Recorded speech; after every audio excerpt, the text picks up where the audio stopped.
Interrogado pelos fariseus sobre quando havia de vir o reino de Deus, respondendo, lhes disse: o reino de Deus não vem com aparência exterior, e nem dirão, ei-lo aqui ou ei-lo ali, porque eis que o reino de Deus está dentro de vós.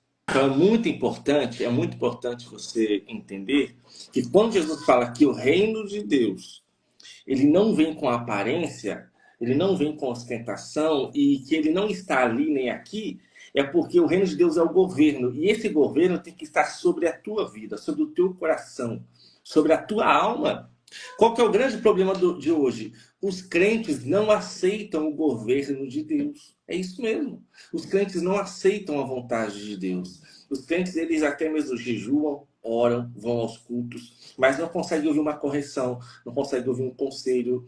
Eles sempre lutam contra a vontade de Deus. E esse é um problema. Então, para você acessar o reino de Deus, não é através de uma geografia, indo em um lugar, indo numa campanha, indo num congresso, indo num evento cristão, mas sim você deixando Jesus governar o teu coração. Você sabia que no teu coração existe um trono, e esse trono se assenta a quem você dedica o seu tempo, a quem você dedica o seu esforço, a quem você dedica a sua vida. Então, se você só tem uma vida para trabalhar, trabalhar, trabalhar, Jesus não está sentado no trono do seu coração, então ele não governa você, entende? Então Jesus nos chama para quê? Para uma vida onde ele governa. Por isso que Jesus orou. Olha o que Jesus orou. Pai, se for possível, afasta de mim esse cálice. Ou seja, essa é a minha vontade. Isso que ele queria dizer. E no final ele ora, mas que seja feita a sua vontade, porque o governo é seu. O Senhor está sobre a minha vida. E o próprio Jesus ensina, né, na oração, lá do Pai Nosso, ele ora assim, né, que o reino venha sobre nós, né, que o seu reino seja estabelecido em nossa vida. Porque o reino de Deus é o lugar onde a gente não é governado nem pelo Lula, nem pelo Bolsonaro. A gente é governado por Deus, pelo Espírito Santo de Deus. Você entende isso? Que Deus está nos chamando, Deus está nos chamando para um tempo de governo de Deus sobre nossas vidas. Onde Ele é o Senhor, onde Ele manda, onde Ele está a direção, onde Ele nos limpa, nos transforma, nos purifica. E nesse reino existe uma forma de acessar a Ele. Quem é que quer aprender? Qual é a forma de acessar esse reino? Você quer aprender? Irmão Rafael, manda aí de novo, por favor, a solicitação, porque senão, deixa eu ver se aprova agora. Agora voltou. Vamos lá. Amém. Amém? Vocês que a internet aí acontece, pessoal. Não esquenta a cabeça, não. Amém. Amém? Então, eu estava falando aqui a respeito, né, do reino, que o reino de Deus as pessoas procuram muito nos lugares, né? Agora, naquela campanha, né, Deus vai fazer algo na minha vida. Naquele congresso, naquele evento, as pessoas procuram muito, né, no exterior, no mundo físico, aquilo que você estava dizendo, né, que é acessado com o coração, né? Se puder continuar, por favor. Forte, Vitor. Essa revelação ela é muito forte, porque a gente conhece hoje pessoas que fazem parte de uma geração que compram uma passagem de avião para ir para um outro estado para serem ministrados num congresso pelo Espírito Santo, mas não conseguem passar 30 minutos dentro do seu quarto com a porta fechada, buscando ele. Então as pessoas, às vezes, né? Quantas pessoas estão buscando profecias, subindo montes, e nada de errado em relação a isso, mas com as suas Bíblias fechadas de casa, tendo a chave do reino, tendo acesso ao reino através do novo nascimento. Eu costumo dizer, Vitor, que todo cristão precisa conhecer a qual reino ele pertence. E nós só nos tornamos cristãos porque fomos transplantados e transportados, né? O Ezequiel diz, né, a promessa do profeta Ezequiel é dar-vos-ei um coração de carne, tirarei o coração de pedra e vos darei um novo coração. Então nós fomos transplantados, recebemos um novo coração. Tem até aquele cântico antigo, né, Vitor, que diz: recebi um novo coração do Pai. Eu acho que não vou cantar não, senão vai todo mundo fugir. Mas esse transplante ele aconteceu e nós transportados, como diz Colossenses capítulo 1, verso 13, que diz que ele nos libertou do império das trevas e nos transportou para o reino do Filho do seu amor.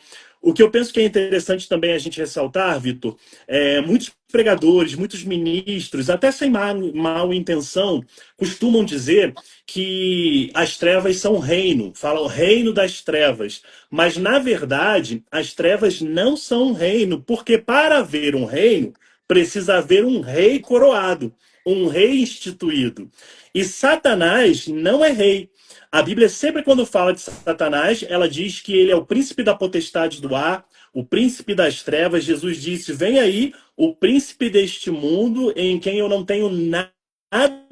Então, quando nós recebemos a Cristo como Salvador, nós não só temos o perdão dos nossos pecados, mas também recebemos uma nova cidadania espiritual. Nós saímos do império das trevas e fomos transportados para o reino do Filho do seu amor. E o reino de Deus só é porque tem um rei, o rei dos reis. O seu trono é eterno, o seu domínio é justo. Jesus nunca governou e nem governa por usurpação, mas por direito. Ele é o alfa, o ômega, e ele é acima de todos e de tudo. Lá em 2 Timóteo, ao rei eterno, imortal, único, invisível, mas real. A ele a glória. Então nós pertencemos ao reino porque estamos debaixo do governo de um rei, o rei dos reis e senhor dos senhores, Vitor. Amém. E citando, né, Colossenses aí 1:13, que é um texto também muito importante, que eu ia falar sobre ele, ainda bem que você já acabou falando sobre ele, é que muitas pessoas, elas estão presas no poder das trevas, que é assim que cita, né, ali em Colossenses, e as pessoas não têm constância, a pessoa fica um mês na igreja, fica 3 fora. Aí qualquer pessoa que aparece na vida dela já larga Jesus e se engraça com a pessoa. Ela não entende que o poder das trevas sempre está tentando arrancar ela do reino de Deus. Não é tirar mais a pessoa da igreja. Antigamente era assim. O diabo não está nele. Ele quer deixar a pessoa cultuando, mas desde que ela esteja presa pelo poder das trevas, né? E qual seria, né, o caminho, né, para a pessoa, já conectando aí com Mateus capítulo 3, né?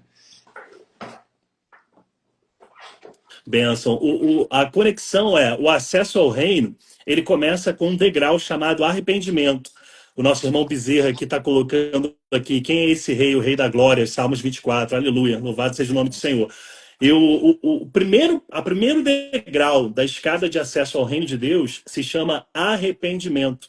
O arrependimento, ele é o passaporte, a fé é o visto, né? E o arrependimento é o passaporte. Ninguém do reino dos céus sem o arrependimento. E a mensagem que o evangelista Vitor propôs, ela está aqui, ela começa em Mateus no capítulo 3, né? Que era a mensagem que João Batista pregava. Posso ler, Vitor? Pode ler. Naqueles dias, apareceu João Batista, pregando no deserto da Judéia, e dizia: arrependei-vos, porque está próximo o reino dos céus. Essa foi a mensagem que João Batista trouxe, preparou o caminho do Senhor. Essa foi a mensagem que Jesus pregou. E essa foi a mensagem que o apóstolo Pedro pregou. E essa mensagem hoje continua sendo pregada através do Espírito Santo, que convence o homem do pecado, do juízo e da justiça. É interessante que quando João Batista ele se levanta para pregar essa mensagem, havia um período chamado período interbíblico, Vitor, que é aquela folhinha em branco que divide o Antigo Testamento e o Novo Testamento, e se dizia que havia um silêncio profético de Deus. Deus não falava aparentemente mais com a raça humana. A gente sabe muito bem que em silêncio ou falando, Deus está sempre trabalhando. Só que Deus levanta uma voz, e essa voz se chama João Batista. Em João, no capítulo 1, verso 6, está escrito: havia um homem enviado por Deus chamado João Batista. E a mensagem dele carregava essa entonação muito poderosa que fala sobre o primeiro degrau de acesso ao reino de Deus, que é o arrependimento. O arrependimento, ele precisa, né, vir dentro de um pacote de 3 etapas. O arrependimento começa com o choro, começa com as lágrimas, mas ele termina com frutos, com o fruto. Então, arrependimento, que é arrependimento que se preza, precisa ter choro, precisa ter confissão e precisa ter reparação. Por que o arrependimento começa com as lágrimas? Porque a lágrima é uma porta, é um quebrantamento, é um sinal que o Espírito está trabalhando dentro, mas não para por aí. Porque lágrima a gente encontra né, Vitor? Encontra no cinema, no teatro, né? Até no estádio de futebol, às vezes se encontra a lágrima. Aqueles marmanjos lá se abraçam, choram. Então a lágrima ela é o início. Depois vem o processo de confissão, trazer à luz, revelar. Porque o pecado, ele cresce no oculto, no escuro. Onde há luz, o pecado não se manifesta. Então a confissão é o vômito da alma. Tiago capítulo 5 diz: confessai os vossos pecados uns aos outros para serem curados. Então a confissão ela é muito poderosa no mundo espiritual porque ela tira uma procuração de Satanás. Ela rasga um escrito de dívida, né? A confissão ela é tão poderosa que a salvação vem através da confissão. Romanos 9, capítulo 9, verso 10, se eu não estou enganado, se com a tua boca confessares e no coração creres, será salvo. E logo após o processo de lágrimas, choro, né, e confissão, vem a reparação. A gente se lembra o que Zaqueu disse, né? Zaqueu disse: se alguém eu defraudei, 4 vezes mais eu quero ressarcir, quero restituir. E porque a reparação, ela é o fruto de um coração que se arrependeu. Só repara erro quem realmente se arrependeu. E aí mora um perigo, Vitor, porque a gente hoje uma geração de pessoas que sentem remorso, mas não se arrependem, né? E há frutos, talvez arrependimento genuíno à luz da palavra, talvez só remorso. Excelente. E até essa semana eu estava ministrando um pouco sobre esse assunto também.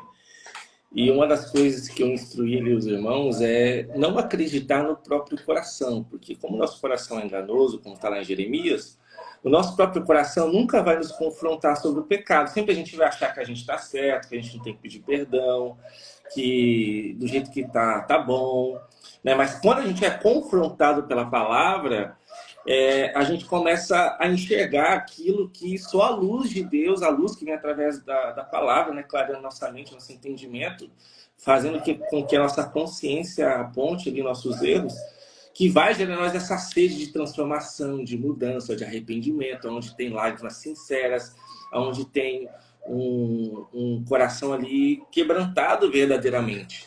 Né? Então, se a gente for viver uma vida longe da palavra, uma vida, né, longe da sensibilidade espiritual do Espírito Santo, a gente nunca vai ter um coração arrependido, um coração contrito, como diz lá no Salmo 51, né? Então, às vezes, a gente começa a substituir o coração arrependido por tarefas.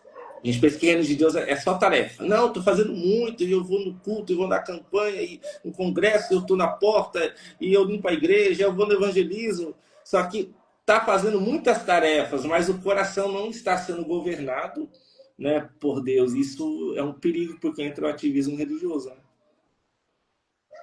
É verdade. Você tocou num ponto, Deus não tem funcionários, ele tem filhos. E esse ativismo, ele fala de tentar fazer algo, né, para Deus como se isso fosse uma penitência ou se fosse comprar uma indulgência.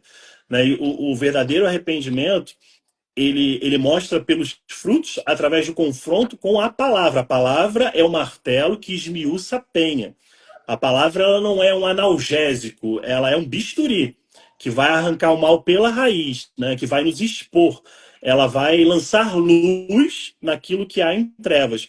Por isso a importância em nós sermos confrontados. Quem normalmente não gosta de confronto, quem foge de confronto, nunca é transformado. Porque o confronto, ele transforma. Você falando sobre isso, Vitor, eu me recordo de um confronto muito famoso que aconteceu lá no Val de Jaboque, quando Deus confronta Jacó e ele faz uma pergunta confrontativa. Jacó agarra na coxa, no anjo e diz: me abençoa, enquanto não me abençoares, eu não te largo. E o anjo, que é a teofania, a manifestação de Deus, ele diz: qual é o seu nome? E eu me lembro, eu imagino Jacó se lembrando que há muitos anos atrás ele também tinha recebido essa pergunta do seu pai. O seu pai, ele pergunta: qual é o seu nome, seu pai Isaac? E ele mente, diz que é Esaú, né? Porque ele queria receber a primogenitura. Então, naquele momento, Deus está desconstruindo. Olha, lá atrás você era mentiroso, era usurpador, mas você quer ser abençoado? Qual é o seu nome? Seja verdadeiro, né? Seja íntegro, porque onde há verdade, onde há sinceridade, há bênção. O que você falou sobre o coração do homem ser corrupto, tem uma frase que circula aí nos grupos de autoajuda, que é: É siga o seu coração. Essa frase é cultura do inferno, não é cultura do reino. Porque siga é um assinado de Satanás, a seta. Porque o coração do homem é corrupto e desesperadamente enganoso.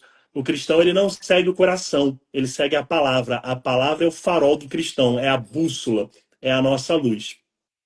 Amém. É verdade. E em relação, né, já que você citando sobre esse assunto de Jacó e Esaú, né, também foi algo que eu me sei sobre isso essa semana.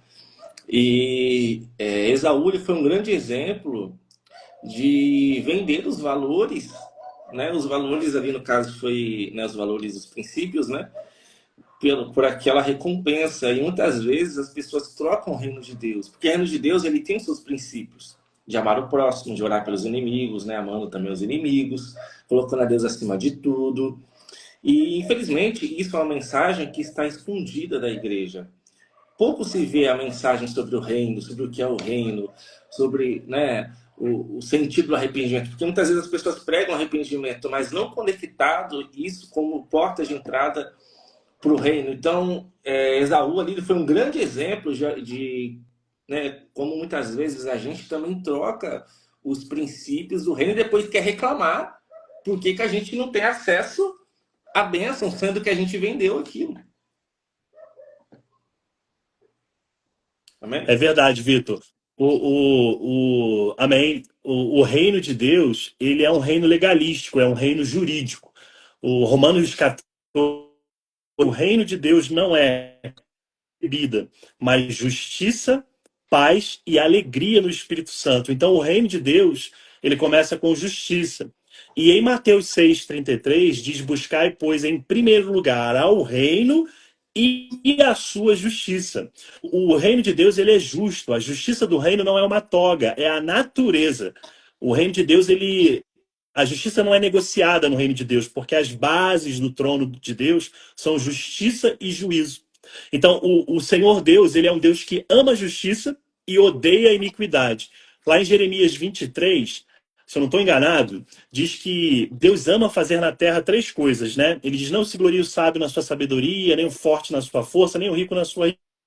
Mas o que se gloriar, glorie-se nisto, em me conhecer, em saber que eu sou o Senhor e que faço na terra misericórdia, juízo e justiça, pois destas coisas me agrado. O sol que a gente está contemplando agora à tarde é o sol atmosférico. No reino de Deus existe o sol da justiça. O reino de Deus, ele é um reino de equidade, de justiça, né? Deus não é um juiz que aceita suborno. Os juízes da terra aceitam, mas o Senhor nosso Deus, que justos são os seus caminhos e retos são os seus juízos. Eu gosto muito lá em Lucas 17, quando Jesus está ensinando sobre a parábola da oração, sobre a importância de orar, insistir, e aí ele usa a seguinte expressão: acaso não fará o Senhor Deus justiça àqueles que clamam a ele dia e noite, ainda que lhes pareça demorado, tardio em responder? Então, a primeira faceta, né, do reino de Deus é um reino de juízo, de justiça. Deus é justo. Amém? Amém. Trazendo essa questão de justiça, que é um dos pilares do reino, do dia a dia, né? Exemplo, às vezes a gente quer ser um filho de Deus, um servo de Deus, fazer parte do reino, mas a gente é infiel nas coisas mínimas. A gente não é justo nas coisas mínimas. Costumo dizer Uau! que um cristão, ele muitas vezes revela a sua vida espiritual com a forma que ele lida com o dinheiro, com as pessoas, né? Porque, exemplo, se a gente vê ali, exemplo, um dinheiro no chão, caiu da bolsa da pessoa, da carteira da pessoa, como alguém que carrega o princípio do reino, somente da justiça, você não vai deixar aquela pessoa embora sem recuperar o dinheiro dela, né? Ou se a gente tem alguma outra oportunidade, que nem uma vez, né, aconteceu de uma pessoa fazer uma proposta para mim, na época que eu estava vendendo meu carro. Só que a pessoa colocou no meio ali, tipo, é como se fosse um intermediário, que eu tinha que mentir o valor do carro. Eu falei assim: não, meu amigo, ou eu vendo por esse valor e a pessoa sabe, ou eu não vendo. E aí, tá, aí o cara desistiu, e depois que eu descobri que aquilo era um novo tipo de golpe, que eles faziam lá para tentar roubar o dinheiro da pessoa. Tava muito em alta na época aquele tipo de golpe, eu não sabia. Então, a justiça livra a gente até mesmo de muitas ciladas, de várias dores de cabeça que vão trazer para a nossa vida espiritual, para a nossa casa, para a nossa família. Não tem uma pessoa que plante injustiça que vai colher as bênçãos de Deus, porque Deus não abençoa erro. Não tem jeito. Gente, a bênção de Deus persegue aqueles que estão inseridos nos princípios do reino, como a gente citou aqui em Mateus 6,33, né? Busca primeiro o reino de Deus e a sua justiça, princípio.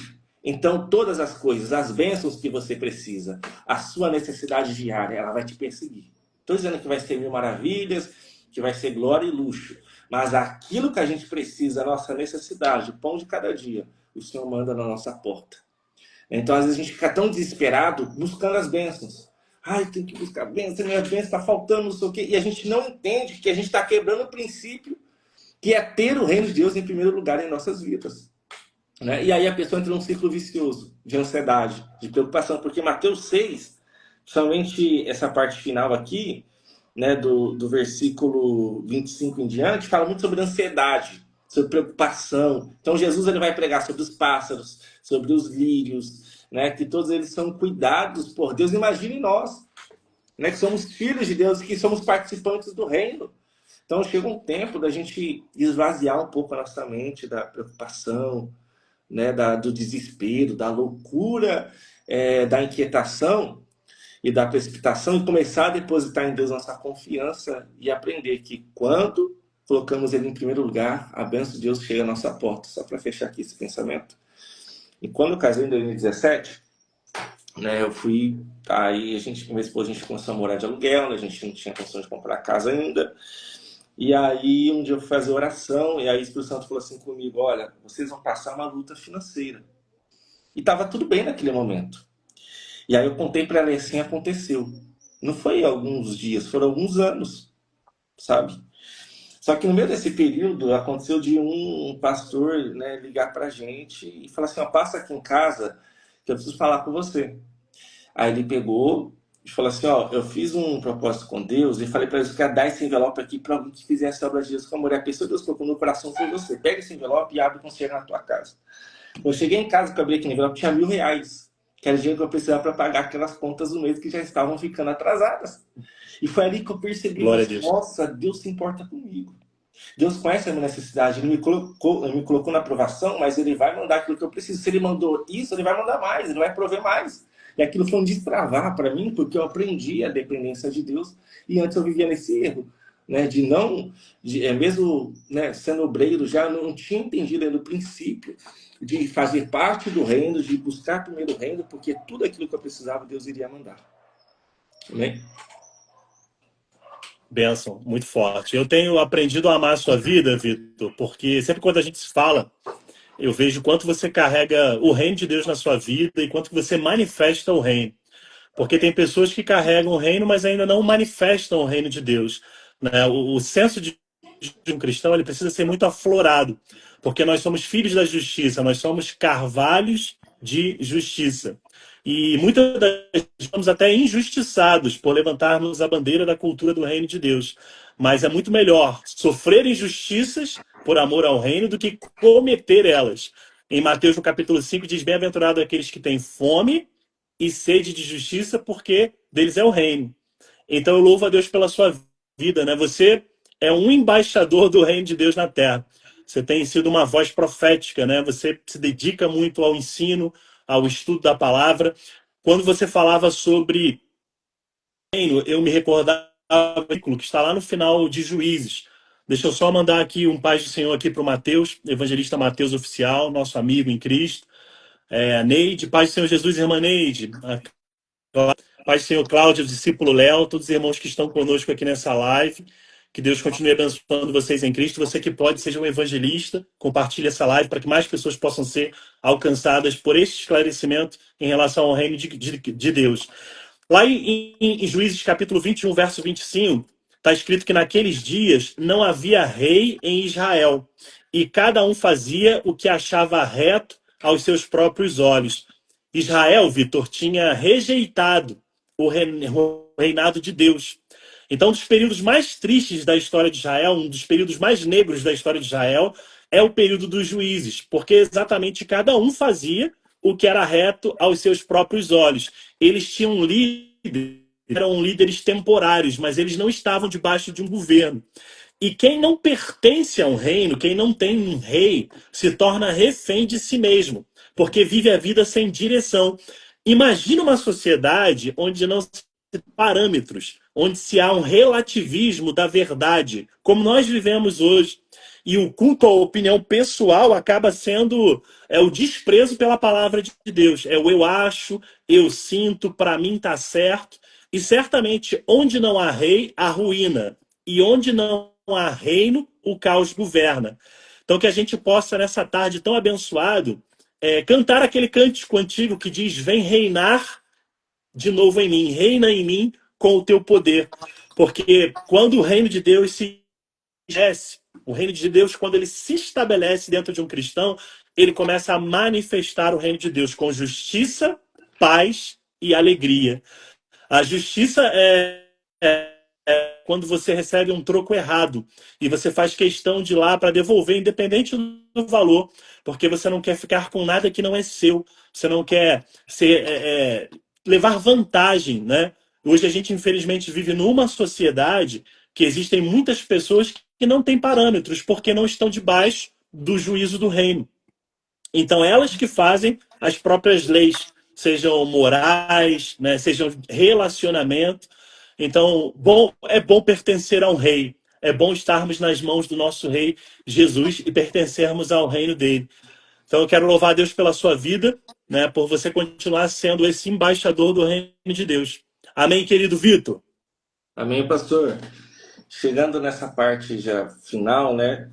Acho que é muito importante, principalmente nessa época que a gente está vivendo e o próximo ano, que é ano de eleição, né? Porque Jesus, ele irá, chegará o tempo que ele irá governar a terra literalmente, né? Hoje o reino, ele está dentro de nós, né? Eu me submeto ao governo de Cristo, mas chegará o tempo que toda a terra será governada por Cristo. E a gente vê muitas vezes, né, muitos cristãos preocupados com amanhã por causa da situação política, econômica e até mesmo de segurança do nosso país. Eu ouço muitos irmãos dizendo: ah, eu tenho vontade de ir embora dos Estados Unidos, tal, né, Portugal, outros países, né? Mas quem realmente faz parte do reino e prega esse reino, vive esse reino, ele vai sofrer lutas, perseguições e provações, né? Quero usar como base aqui, ó, Mateus, capítulo 5, versículo 10, ó.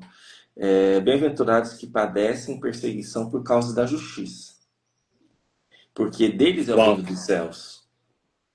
Bem-aventurados sois vós, quando por minha causa vos injuriarem e vos perseguirem, e mentindo disserem toda classe de mal contra vós. Exultai e alegrai-vos, porque grande é o vosso galardão nos céus, porque assim perseguimos os profetas que foram antes de vós.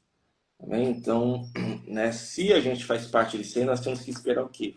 Confrontos, provações, lutas, dificuldades, né, mentiras, como o próprio texto diz aqui. Então, a gente precisa preparar a nossa mentalidade espiritual, porque muitas vezes a gente fica surpreendido. Nossa, mas por que na minha vida está acontecendo isso? Por que estão falando de mim? Porque você faz parte do reino. Se você faz parte do reino de Deus, você é o inimigo número 1 de Satanás, porque o sistema mundano, ele é totalmente contrário. O sistema mundano, ele como posso dizer assim, é você devolver na mesma moeda, é o sistema vingativo, é você se dar bem no problema dos outros, na dor dos outros, nas costas dos outros. Então, o reino de Deus é totalmente contrário. Por isso que nós não podemos ser aceitos pelo mundo. De maneira alguma. Nós não podemos ser aceitos pelo mundo ou ter, como posso dizer, aliança com o mundo, né? Como o próprio Paulo fala, né? O que tem a ver Cristo com Belial? O que tem a ver a luz com as trevas? Então, nós seremos odiados mesmo. E isso acontece e traz perseguição sobre a igreja. Glória a Deus. Traz luta sobre a igreja. E isso é um bom sinal. Isso é um sinal que nós estamos indo no caminho certo. Agora, quando a igreja começa a fazer aliança com aquilo que não faz parte do reino, aí é um problema. aí nós devemos ficar Aleluia. preocupados, né? Porque, infelizmente, É. a visão de reino tem se perdido e, infelizmente, muitos líderes têm levado as ovelhas a fazerem alianças com aquilo que não provém do reino de Deus, né? E isso traz, infelizmente, muito escândalo. Muito, muito escândalo. E não foi para isso que Jesus chamou a gente, né? Ele até exorta. E se a gente gerar escândalo, né? Ai de você gerar escândalo, porque, infelizmente, faz muitos dos pequeninos que ainda não estão firmados se perderem, né? Eles se perdem, eles não suportam ver aqueles escândalos e aí eles culpam a Deus e acham que aquela pessoa é um reflexo de Deus e não é, né? Infelizmente, né, tem acontecido muito isso, mas que a gente venha se preparar para esse tempo, né? Porque a maturidade espiritual e fazer parte do reino de Deus vai levar a gente a passar essas provações, mas que Cristo vai caminhar conosco até o fim. É muito forte isso que você compartilhou, Vitor, porque estamos edificando denominação, uma placa, nós estamos edificando um reino. Nós estamos trabalhando em prol de um reino. Nós conhecemos cristãos que parecem que eles querem fixar domicílio eterno aqui na Terra. Tem alguns crentes que querem a vida com abundância, mas não querem a vida eterna. E eu me recordo quando Pôncio Pilatos interrogava Jesus e ele perguntou para Jesus: Você é rei? E se o meu reino não é deste mundo? Se o meu reino fosse desse mundo, os meus servos lutariam para que eu não fosse entregue nas mãos dos ímpios. Então, o nosso reino não é desse mundo. Nosso reino é eterno. Então, muitos cristãos têm desprezado o reino para fixar residência na terra. Na terra, nós somos forasteiros e peregrinos. Nós temos uma pátria, temos uma cidadania. Nós, quando recebemos Cristo como nosso Senhor e Salvador, nós recebemos mais do que o perdão dos pecados, recebemos uma nova pátria, uma cidadania espiritual. Como diz Colossenses 1:3, ele nos transportou, nos tirou do império das nos transportou para o reino. E eu louvo a Deus pela sua vida, porque nós temos tido esta comunhão. O que a gente tem tido, Vitor, na relação, ela é visão de reino. É visão de reino. Nós estamos cooperando, nós não estamos trabalhando em prol do mesmo rei. E o rei está voltando. Que o Senhor Jesus abençoe a todos os nossos irmãos que estão acompanhando, a irmã Suelen, a irmã Cláudia, o irmão Bezerra, que está aqui conosco nessa live, discípulo Léo, compartilhando aqui também, a Juvanete, todos os irmãos que estão abençoados, sendo ministrados pela poderosa palavra de Deus. Amém. Esse assunto muito extenso, né? Se a gente for falar tudo, a gente passa aí horas e horas falando desse assunto que ele é interminável, né? De tantas coisas importantes para serem faladas, né, gente? Mas deixando uma mensagem final aqui para o coração, né, de cada um dos irmãos, que a gente venha se submeter ao reino de Deus, né? Se submeter ao governo de Cristo, porque é nesse lugar que a gente vai suportar as provações, vamos ter lindos testemunhos, né? E principalmente alcançar a Nova Jerusalém, né? Como o pastor estava dizendo, né? Às vezes a gente não consegue fazer parte do reino porque a gente ama demais as coisas desse mundo. A gente ama demais. A gente está muito apegado às coisas daqui, por isso que a gente não consegue fazer parte do reino, né? Aprender a amar aquilo que Deus ama, amar as pessoas, amar as almas, né? Amar o céu, amar aquilo que é espiritual. Amém? Então vamos fazer uma oração final. Amém? Vou deixar salva a live aí para o pessoal assistir. Vou ver se consigo depois colocar no meu canal no YouTube também para o pessoal aí acompanhar. Amém? Amém. Prazer estar contigo, Vitor. Amém, pastor? Louvado seja o nome de Jesus. Eu vou fazer minhas considerações. Quero que você ore para encerrar. Amém? Amém, pode ser. Nós não seguimos o fluxo do mundo, a cultura do mundo, nós seguimos os valores do reino. Nós somos embaixadores do céu, vivendo a nossa missão aqui na terra. Somos cidadãos do reino de Deus, somos cidadãos do reino de Deus. O reino de Deus ele começa no coração, que se rende a ele. Nós possamos viver aqui na terra a cada dia esse entendimento. Quem nasceu de novo não apenas vive, reina em Cristo. Amém? Então você que está aí, que já experimentou o novo nascimento, eu costumo dizer que quem nasce uma vez tem que morrer duas, Vitor. Mas quem nasce duas vezes, talvez não vai precisar nenhuma, porque já já uma trombeta há de soar. E do céu, Jesus vai aparecer para resgatar a sua noiva. Então guarda teu coração. Quem nasceu de novo não apenas vive, mas reina em Cristo. Deus abençoe a todos em Cristo Jesus. Um grande abraço. Paz, queridos. Amém, amém. Vamos orar. Então, Senhor, nós te louvamos, Deus, por essa oportunidade. E, Senhor, abençoa, Deus, a vida, a casa, Senhor, o ministério do pastor Rafael, abençoa sua família, todos os Sim, irmãos, Deus. Senhor, que ouviram, Senhor, essa mensagem, que vão ouvir essa mensagem, que venha sobre nós, Senhor, um tempo de sede, de justiça, Senhor, fome e sede de Aleluia. justiça, para que a gente venha, Senhor, se despertar e viver o reino, Senhor, aqui na terra. Que venha o Senhor arder nossos corações, Senhor, essa palavra, para Aleluia. que venhamos gerar frutos de filhos de Deus, Senhor. E o Glória. seu nome ser Santo glorificado, teu nome. acima de tudo, Deus Senhor, de de maravilha. todos. Em nome de Jesus Cristo. Amém, pastor? Só a Amém. primeira, né? Em breve a gente faz mais aí, tá bom? Amém, querido. Uma tarde abençoada para vocês. A paz do Senhor. Deus abençoe. Paz. Amém. Paz.